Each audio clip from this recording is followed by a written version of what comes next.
Well, then, welcome back to Morning Express. Without further ado, let's introduce our analyst for today who joins the show virtually. We're joined by Mr. Jide Ojo. Hello, Mr. Jide. Good morning to you. Can you hear me? Yes, I can hear you. Good morning. A happy new month. Thanks for taking our time to join us on the program this morning. My pleasure. Now, let's begin with one of the most prominent issues in the news, the outcome of the NEC meeting yesterday, where 36 states governors told the president that indeed Nigerians are hungry and are asking that the presidency withdraws the tax reform bills from the National Assembly.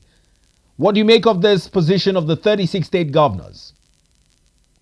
Well, it's a welcome development. It shows the beauty of federalism, that the executive or the federal government cannot ride roughshod on the other tiers of government. And I will have expected that there is adequate consultations with the state government before that new tax bill was put together. Maybe there was, maybe it wasn't enough, maybe there is need to do a lot more, but it's all the beauty of democracy that you do not just feel that you know it all. What I heard Governor Seyi Makinde of Oyo State saying yesterday was there's a need for wider consultation before this is tabled before the National Assembly. I do understand that the administration wants more money. They want more resources to run government. But again, they need to be very wary of the implications of introducing any tax law that will make average Nigerian to pay more taxes or higher taxes. I know the buzzword is that, oh, Nigeria has the lowest, one of the lowest tax to GDP ratio in the world. And all is being done to make sure that there is significant improvement in the taxes that people pay. But you also need to situate that against the background of the rising cost of living for many Nigerians. And I hope this tax bill will not spark widespread condemnation and reactions from the citizenry as it did in Kenya some few months ago. Recall that in Kenya, a new tax law was what tore the country apart for weeks.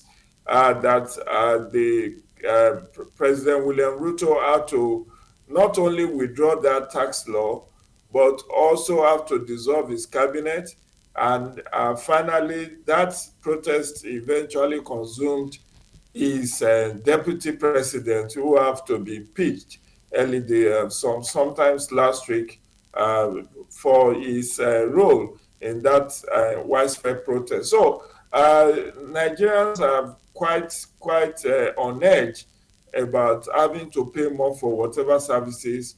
We are already paying more for electricity, we are paying more for petrol, and any attempt to introduce higher taxes on average citizens may be restricted. But as to the NEC meeting of yesterday, they said, yes, we are with the people of Nigeria, we feel your pains, holding their hang on, but for this tax law, there is a need for wider consultation.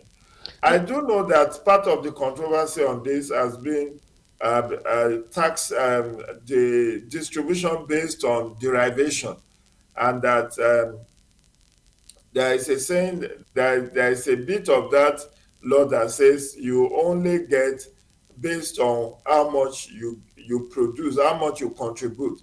And this is not a new argument. You recall that when Nyesom Wike was governor of Rivers State, he actually took on the federal government on this issue of tax, VAT, distribution of value-added tax. For instance, that some states that are not allowing VAT on On certain beverages. on beverages and alcohol and spirits, and all the states that are banned, that are that are observing Sharia, Mr. where Jide, let's be very direct because I know where you're going to, but you're trying to be, very economical with your words and not affect these 19 states. Particularly on the 28th of October this year, the 19 states led by the Northern Governors Forum are the people you're talking about. And they are saying yeah, it is coming with a perceived marginalization following their ban on these products that have excess tax on them. Noting this position, do you think that this new tax reform would indeed hamper their derivation, as it were, under this sharing formula? of course, it's going to. If you're in one breath, say you want to observe Sharia, recall that in Kano and some other states that observe Sharia, there is even what they call ISBA. ISBA is a local vigilante that enforce Sharia in these states. And any place where they see that is selling beer or alcohol, they confiscate those and prosecute whoever is selling those spirits. And you now want to be equal or bigger partaker of VAT that is derived from these same items that you have banned in your state. You cannot eat your cake and have it. If other states that are not observing Sharia says, uh, if you need to put 20% VAT on whiskeys and NSCs and bourbon and rum and beer, why should the states that have banned these same items now want to have fair or equal or bigger share of this value added tax? That's just one out of the several issues around this new tax law, because there are also issue of collection, issue of redistribution. They want only recall that part of the reforms this new tax law is talking about is that there will be no Federal Inland Revenue Services and state tax board. There will be one centralized collection point, and which will be fully automated and all of that. So people are usually very cagey about accepting innovations. And I think the committee that set up this, the Taiwo Oloyede, I think it's Taiwo Oloyede committee, presidential committee that have sat for over 1 year, that came up with this proposed bill. I think they need to do education and sensitization of governors forum as well as northern elite, so that they will see both the advantage and the disadvantages. But primarily as an ordinary citizen, my own concern is I hope this will not further impoverish average citizen, average Nigerians. Many of us are breathing in pains. Many of us have huge debt on our neck that we are trying to figure out how to pay these debts. You recall that there is rising cost of living, and there have been rising cost of living since the beginning of this Tinubu presidency, arising from the removal of subsidy and the floating of the national currency, which is naira. And you could see that just this last month of October that ended a few hours ago, price of PMS was adjusted 3 times in 1 month, and it's not been adjusted downwards, but it's upward. And many people have lost their jobs, many have resigned their jobs because they are living far away from where they work. I'm sure you have seen maybe in the course of the week, one of the newspapers, I think the Punch, chronicled many businesses that have shut down in the last 1 year. And that is something concerning for me, because we should just not be fixated on increasing government revenue. We must also make people to live an undecent living to be able to pay, because I think it will encourage people more when they see good governance around their neck of woods, where they live, where they reside. If the roads are motorable, if there is constant electricity, if there is potable water, people on their own will feel obliged to pay. In my neck of wood now, we are under threat of being harassed to pay tenement rate by the area council here. But you ask yourself, how what projects have they been able to do here? The road network is bad, except the moment you leave the expressway to go into the residential area, you find that the roads are not motorable. People have to go to mechanics every week to fix their shock absorber or their exhaust pipe and all of that. And yet you have an area council that have been negligent, not even to grade the roads or to provide any social amenities. But now you are harassing citizens that they must come and pay tenement rate. It doesn't work like that. Even if you have to borrow to fix some of these things, when you have fixed it, then it makes sense for you to now demand that, okay, look at what you have been able to do in your neighborhood. It cost us so much to do it. So we are expecting you to encourage us by paying your tenement rate or by paying your taxes. But situations where federal government has been borrowing huge sums of money, they have been also collecting taxes.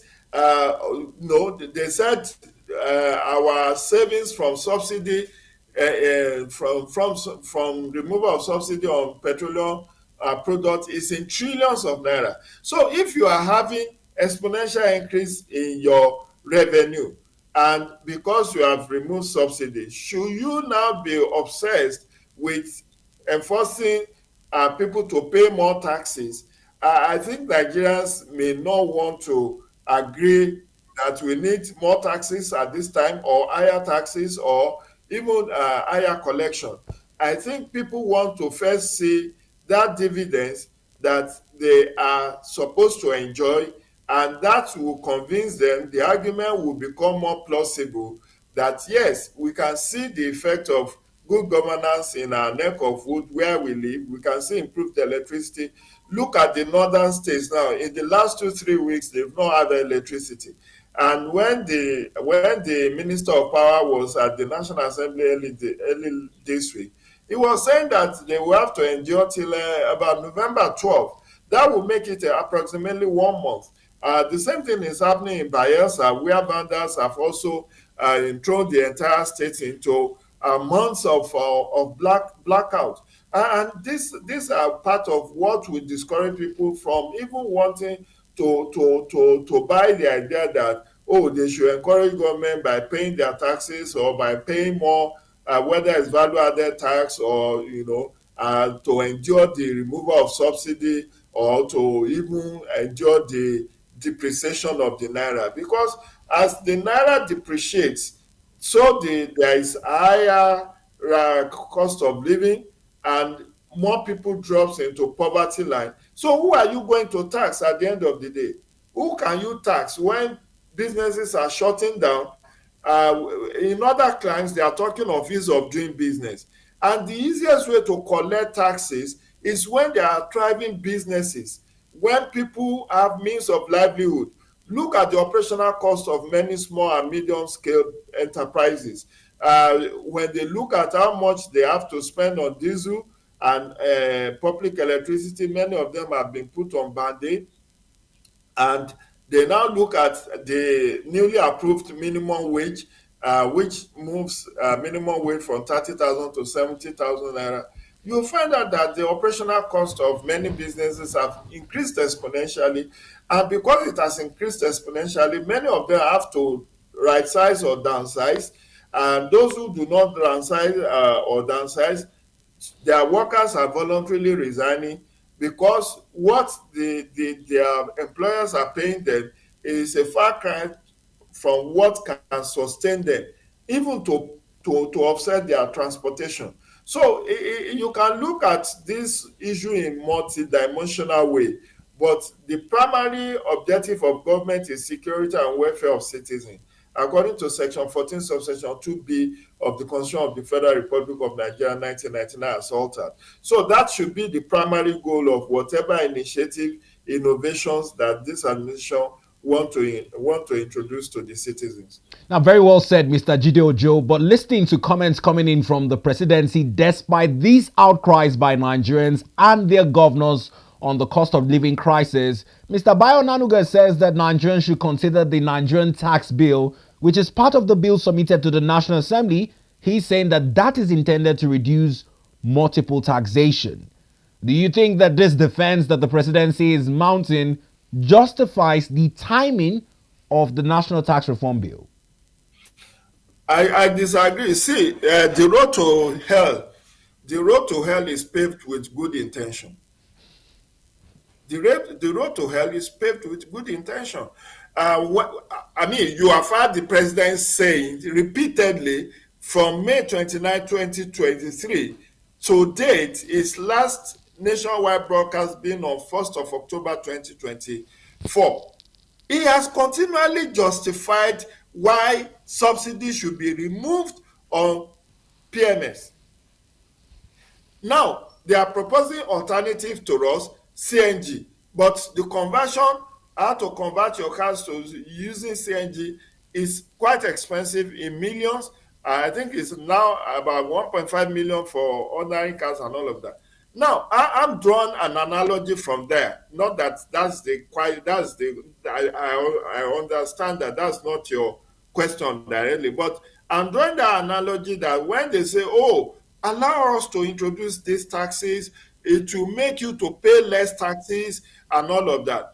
In fact, one of the catch is that if your businesses is not a certain threshold, you will be exempted. But we know how all of these things work. The big elephant is in implementation. Right now, did you know that for you to open bank accounts, to have visa, you have to show your tax? From what I learned anyway, that they are not demanding. Your TIN number is part of the requirements to show your tax history. Yeah, you're very correct. You are not asked to pay to show your tax certificate for you to get visa. And that's compelling you, because now they have hold you by the jugular. If you want to travel, you want to get visa, and you don't have tax certificate now, they are saying, okay, go get it, which means that whether you like it or not, you go and buy. You go and pay for you to get that certificate, and that is, coercing people to pay taxes. And I'm just laying the underpinning ideology why Nigerians may be resistant to this tax initiative. It's not so much about whether you are compressing 50 taxes to 5 or 10. It's about whether the environment, the economy, the macroeconomic policies of this government can enable ordinary citizens to pay, even if it's just 3 taxes, even if it's 5 taxes. Okay, you talk of personal income tax, you talk of company income tax, you talk about value-added tax. Now, you and I know that no person can avoid paying VAT. Whether you are as far as you are a consumer of products, you cannot escape paying VAT. So, directly or indirectly, every citizen is being made to pay. But when you are now insisting that if I want to go to Ghana and I need to get visa, I need to show my tax clearance certificate, you are then compelling me to pay, which is not ideal, because I am not enjoying the services for which I have not seen the nexus between the high income or revenue that you are getting and how that has impacted on my life. In terms of social development and basic amenities. Yes, basic amenities. So when people start to see the roads in their neck of wood being fixed, not just the one in the GRAs where the elite and the very, very important personalities live. I recall that the road network in Asokoro that were passable, more or less. This FCT minister went and excavated the tar, is it quota or the asphalt. And replaced the asphalt. Why did he do that? Because he knew that is where his brother governors and ex-governors reside. So he replaced the outfast because you have all the state government houses in that area. But look at what's happening in Gwagwalada and Kwali, in Buhari, in the satellite towns. How many of the satellite towns have good road networks beyond the artery roads that leads to those communities, which is the expressway? We thank God, we thank the FCT administration for that. But the moment you branch off that expressway, go and look at the intra-city roads, the roads in the satellite communities. You weep whether we are actually in Abuja that everybody thought is the seat of government. So what I'm saying in essence is that what Bayo Ononuga or those who are promoting this new tax bill may be telling us is their own side of the story. And what they want to do is to ensure that Nigerians buy into that. But Nigerians are not going to buy into that, because anything tax, from time immemorial, people have always been resistant to paying tax because they have not seen the nexus between increase in the tax collection and improvement in their own lifestyle, in the improvement in their own standard of living. Rather, what they have continually seen is rising cost of living. And it's not by this administration. I must make that correction, that people who thought it's this administration that is inflicting all of this pain. It is not. The pains have been there. I mean, we remember from 1986 when structural adjustment program of former head of state Ibrahim Babangida was introduced. That's when we started to have devaluation of our currency. That's when we started to have rising cost of living.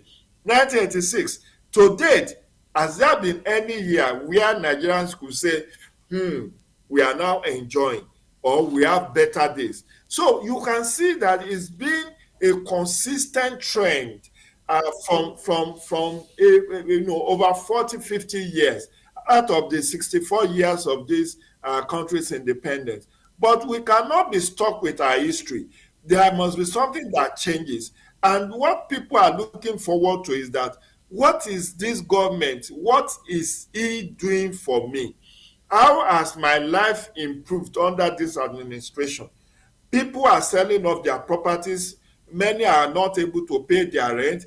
Many, I mean, look at the number of people who are involved in brain drain, who are jackpying, if I can be allowed to use that word, who are voting with their feet, leaving the countries in droves. If the economy is good, why should anybody wants to leave his comfort zone to go and hustle somewhere where he will even not, where he will likely face racist attack, where he will likely not have very good weather that is used to? Imagine when you go to temperate environment where the weather is extremely cold and you find it difficult. But people enjoy all of that because they say, what is the alternative for me? If I stay back in this country, I'm not going to have anything better. And people complained bitterly under 8 years of Buhari administration. Now the pain seems to be getting severe, and people are saying, what are those respites that we have enjoyed? What are those comforts? What are those things that we can say as ordinary citizens we have been able to enjoy as a patriotic citizens of this country? Many of us have lost our jobs, we have lost our homes, we have lost our families, because many marriages have crashed when the man of the house does not have resources to fend for his household. Many have been deserted by their wives and their children. So a lot of people are having mental challenge now. So I think the government needs to be very wary about inflicting more pains on ordinary citizens. I cannot be convinced that increasing the VAT from, I think it's now 15%. I don't know where maybe they want to increase it to 25%. The plan is to increase it from 7.5% to 10% next year, subsequently 15%, and then 25%. So if you are saying you are increasing VAT from 7.5% to 10%, that means whether you are artisan, or you are a trader, or you are a civil servant, in as far as to consume those items on which there is VAT, you have to pay. You have to pay.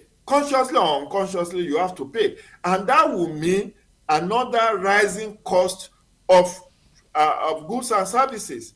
And Now, I mean, I wanted to buy an eye drop that used to be sold for 10,000 yesterday, just yesterday. Did you know how much I was told? The eye drop is now 24,000, close to 25,000. You know, and just imagine how prices of commodities have exponentially increased. So when you now put additional VAT on top of the depreciated naira, the highly devalued currency that we have, you then can be rest assured that many people will not be able to access healthcare services any longer, and that means their lives will be worsened. So I think government needs to think this through. In one breath, you have removed subsidy, you have floated the currency, and people are battling to survive. This is not the appropriate time to now introduce any increase in VAT or any other taxes, because that would be inflicting more pains on the ordinary citizens. now, And now, what Nigerians wants to see essentially is how have the revenue collected from crude oil, from solid mineral, from licensing, telecommunications, from many other diverse sources that we have raked in trillions of dollars. How have that impacted on good governance? How have that significantly improved and bridged the infrastructural gap that exists in this country? How has that been able to lessen our burden? I recall that one of the airlines issued a statement that from today, 1st of November, their 1 hour flight will now cost 200,000 naira. 200,000 naira. And mark you, it's not everybody that is flying that really is rich. People may want to fly for different reasons of saving times, safety and security and all of that. But just imagine, I recall when the price of flight from Lagos to Abuja or vice versa was increased to 50,000. People were saying, hey, 50,000 for 1 hour flight. Today, 200,000. And this is not traveling outside of the country. This is not even going to Benin Republic or Ghana. We are talking of 1 hour flight within Nigeria, local routes. within Nigeria. Now, Local flight. let So us. how do you now want people to laud the administration to say, oh, you are doing well for us? Because why I raise that issue is that these are part of the things that they have also increased the tax on.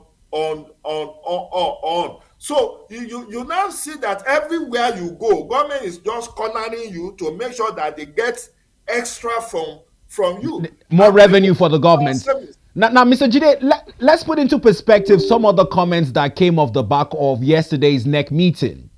We're talking about the road to economic recovery and how Nigeria can, from a third world country, become a superpower.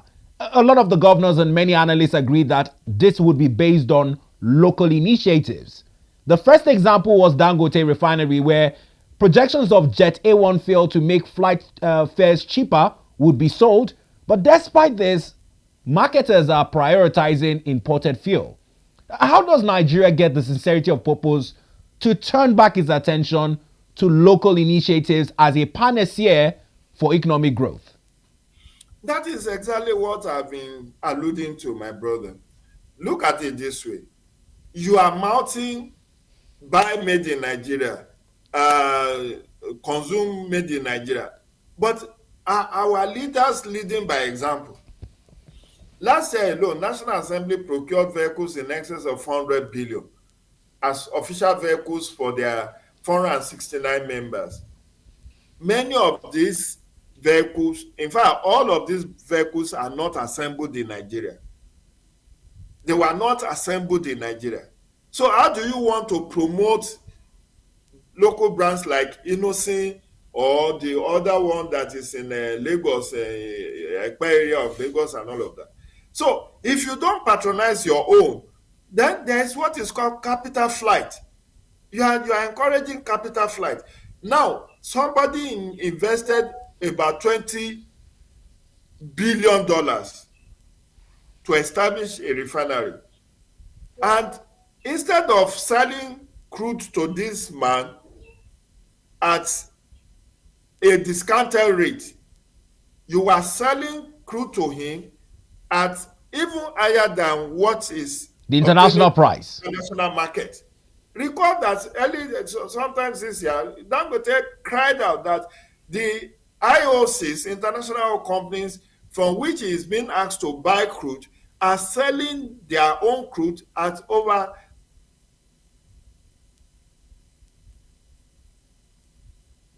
Well, it may seem as though network is $3 to interfering. $4 above. You now want him to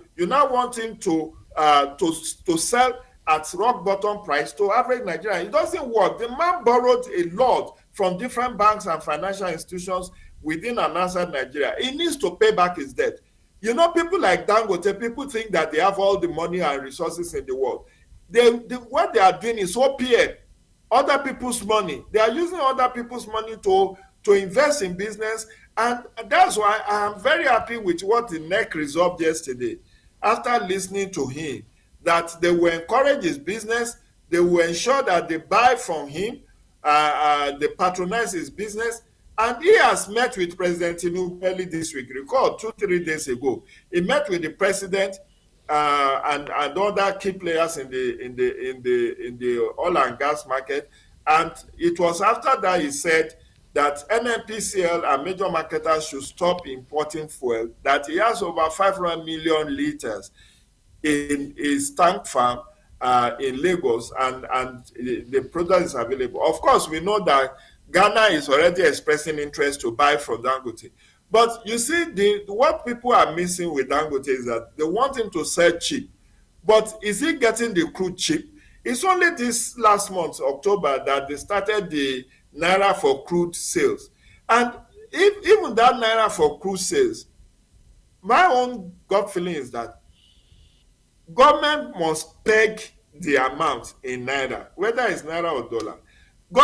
Federal government must peg the amount that for this year 2025, Dangote, we are going to maintain and sell to you at 1,000 naira per a liter of crude oil. That way, the volatility of our currency will not affect the sales. Because when you are saying we are selling to you in naira for crude, which is laudable, it doesn't have to look for foreign exchange, and it will save our foreign exchange. It will reduce pressure on our demand for foreign exchange. But the point I'm making is this: look at exchange rates every day of the week. The naira is exchanging for different sum. So today you hear that our currency has gained 1 naira or 2 naira. The day after, it has lost 5 naira. So today the exchange rate is 1,690. The day after, it goes to 1,715. How then will you expect Dangote to sell at a stabilized amount? So government still needs to come in and say, look, irrespective of whether the naira gets to 2,000 naira per dollar, we are selling for you to you, Alhaji, we are selling to you at 1,000 naira. So government then takes the whatever is the differentials and help to put that as subsidy, because you can't run away from subsidizing. Even America subsidizes, Europe subsidizes, they subsidize agricultural products, they subsidize gas, they subsidize even other things. There must be energy stability, and that's part of what is affecting us. In one breath, government will say, oh, we have saved 5 trillion naira. That is good. What is the value of that 5 trillion that you have saved? Vis-a-vis 1 year ago, when the exchange rate was less than 1,000 naira to a dollar.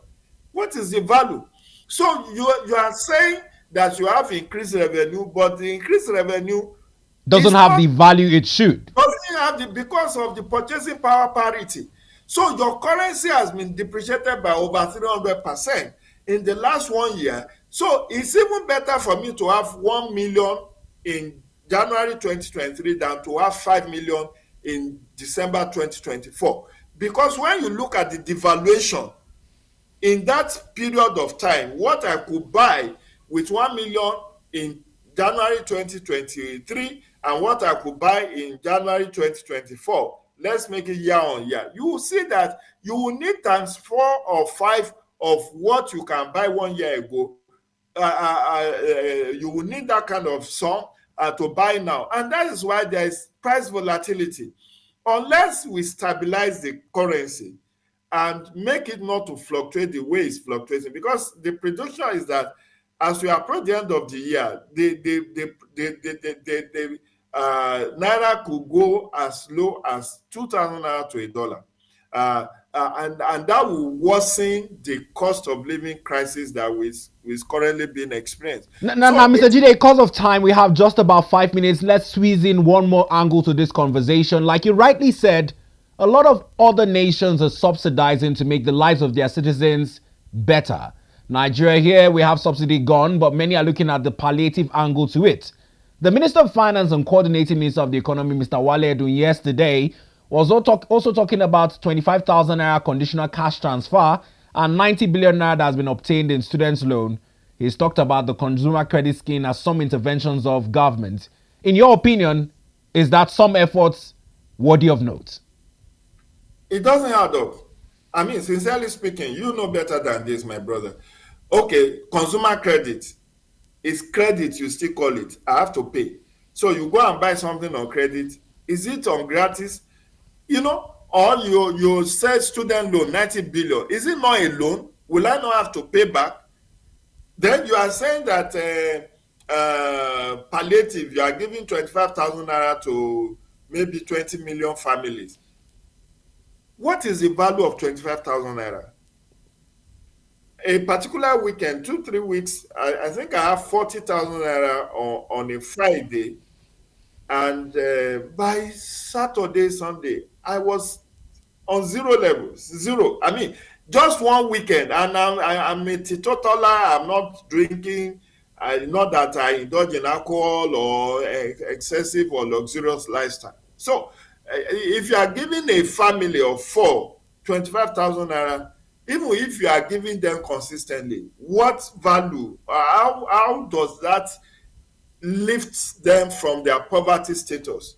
How does that impact on their lives when what they could buy with that? Did you know that even with all the interventions of Mr. President, that there should be no import duty on the importation of certain goods and pharmaceuticals and medical supplies? It's been like 3 months to make that commitment. Price of a bag of rice as at October, 50 kg is above 100,000 naira. Is it 50 kg or 25 kg? I know that a mudu now costs about 5,000, 6,000 for local rice. I'm not talking of foreign rice. It's about 5,000. A mudu of beans is going for 6,000-7,000 naira, and that is not where it was a month ago, 2 months ago, 6 months ago. So when you are saying you are giving palliatives, how many Nigerians are enjoying that palliatives? You have approximately 133, 140 million or 150 million people who need palliatives, and you are giving to just 10 million or 20 million. How would that percolate and see to that people have improved living standard? That is far from it. So when you are banning student loans and banning consumer credit, and now they are saying that okay, because of the high cost of conversion of your car to CNG, we can give you on we can make you to convert on credit and you pay back over time. That is still credit. It's still like you have to pay. But people are saying, let me have this cheap. Let me have this cheap so that I don't get choked with debt. A lot of people now cannot even pay rent. They cannot pay school fees. They cannot buy foodstuff to eat. So how will all of these credit schemes and loan schemes, how does that really in good conscience, how does it help anybody? Because even the students that you are giving loan to complete their studies, where are the jobs they are going to do when they finish school? Do they have jobs? Are there readily available jobs in the market? How many people have been employed? Today, look, before I came online, I was monitoring the U.S. election, pre-election conversations and news. And Americans are saying this election will be determined largely by the economy. How economy has improved in the last 3 4 years of the Biden administration. Ironically, the economy has not been as good as average citizens in America want. And that may count for something in terms of who eventually wins the trophy next Tuesday. And that is how important economy is to every country. So we are not like America that builds a system on credit scheme. Because even that system, how many, you recall that this year, if you will bear me out, my brother, this year Joe Biden have to cancel billions of dollars in student loans for Americans because they could not pay. They were struggling, they could not pay back the loans they took to go to school. When there are no jobs, there are few jobs offer and all of that. So it's not sufficient for government to be banding, oh, we are doing consumer credit scheme, we are doing student loans, we are giving 20 million households 25,000. Even if you are giving 25 million households 100,000, you will find out that they will still struggle. They will still not be able to get lifted from the poverty line. So because that's why you need to strengthen your currency, stabilize your currency, and improve food production. One of the steps I've seen, which is commendable, which I've advocated for, that I see, is that there is a bill before the National Assembly now for armed forces to be involved in agricultural production. Well, network has ceased there, and just about time for me to have said that. Thank you very much, Mr. Jide Ojo. Very salient points you have raised.